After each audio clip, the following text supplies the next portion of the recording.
سو ران صاحب کمپرومائز کوئی نہیں ہوا, ٹھیک ہے, اطہر صاحب کہہ رہے ہیں, اور اس طرح اپرینٹلی دیکھا جائے گیو اینڈ ٹیک تو چلتا ہے نا سیاسی جماعتوں میں. تو جو علی امین گنڈا پور نے کہا تھا کہ میں پہنچوں گا, پہنچتے گئے وہ. تو یہ واٹ ایگزیکٹلی از ہیپننگ, کوئی تھوڑا سا گیو اینڈ ٹیک ہو گیا ہے, کیونکہ وہ تو کہتے تھے کہ عمران خان جب تک نہیں کہے گا میں بیک آؤٹ نہیں کروں گا.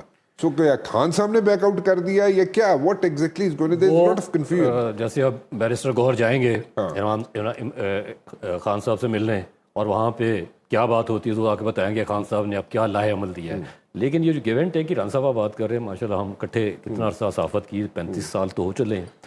تو لوگوں نے نہیں دسی دا 35 سال, وہ پھر عمر گیج کرنا شروع کر دیں, ڈائی کر کے آنا سی نا. تو اچھا پھر ہوتا کیا ہے کہ politics is the art of the possible, یعنی ہم نے ناممکنات کو ممکنات میں تبدیل کرنا, دیٹ از پالیٹکس. لیکن ابھی گیو اینڈ ٹیک کی جو آپ بات کر رہے ہیں, دیکھیں سیاست میں یہ ہوتا ہے کہ آپ ایک دفعہ ایک پوزیشن لے کے جاتے ہیں اور دوسرے کو بھی اپنے پاس لے کے آتے ہیں, تو ایک درمیان جو ایک راستہ ہے وہ ہمیں نکالنا ہوتا ہے. تو میرا خیال ہے کہ ابھی جو ایک سیبر ریٹلنگ ہو رہی ہے, یہ ایک سٹیج پہ آئے گی کہ آپ کو سڑکوں کی بجائے ٹیبل پہ ہی آنا پڑے گا. That is the only way کہ آپ سڑک پہ بات کر کے کوئی مسئلہ حل نہیں کر سکتے. ایک بات تو یہ ہے. دوسرا دیکھیں کانفیڈنس بلڈ کرنا ہوتا ہے سیاست میں بھی, کہ جب تک آپ کانفیڈنس بلڈ نہیں کریں گے, آپ کا کتنا بڑا بھی کوئی رائیول کیوں نہ ہو, آپ اس کو اپنی طرف نہیں لا سکتے.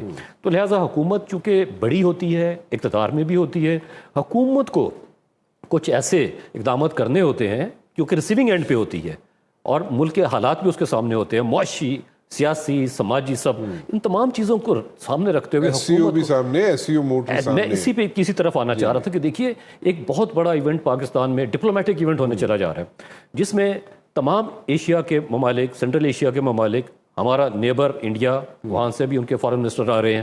تو اس ایونٹ کو ہمیں ایک سکسیسفل ایونٹ بنا کر دنیا کے سامنے پیش کرنا ہے کہ Pakistan is a stable country. I M F سے بھی ہماری بات ہو چکی, معاملات طے پا چکے. تو جب تک ہم اپنے گھر کو درست نہیں کریں گے پولیٹیکلی, یہ ہمیں سب کو مل کے کرنا. میں کسی صرف حکومت کو یا حکومتی الائنس کی بات نہیں کر رہا, اپوزیشن کو بھی یہ ایک ہم کہہ رہے ہیں کہ now it is a time for soul searching, put your heads together and decide all issues on the table instead of on the roads.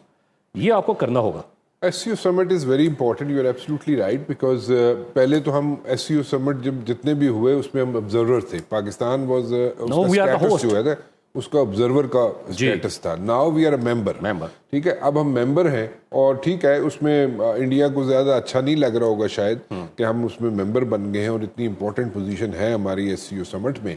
But then again we have to make it a success, کیونکہ پورے region میں Asia and South Asia اس میں ہمیں assert کرنا ہے, اور ہم اسرٹ اسی وقت کر سکتے ہیں جب ہم اس موڈ کو, اس سمٹ کو تھوڑا سا کرتے ہیں, ہم پولیٹیکل ول حاصل کرتے ہیں, ڈپلومیٹک سپورٹ لیتے ہیں.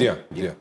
چلے میں ذرا کامران صاحب کی طرف چلوں, کیونکہ میں نے پہلے بھی بتایا تھا ڈیسک پہ اور رپورٹر کے تعلقات کو اتنے اچھے نہیں ہوتے تھے, لیکن میرے ساتھ انہوں نے ایز رپورٹر کام کیا. تاڑے نال I was his bureau chief.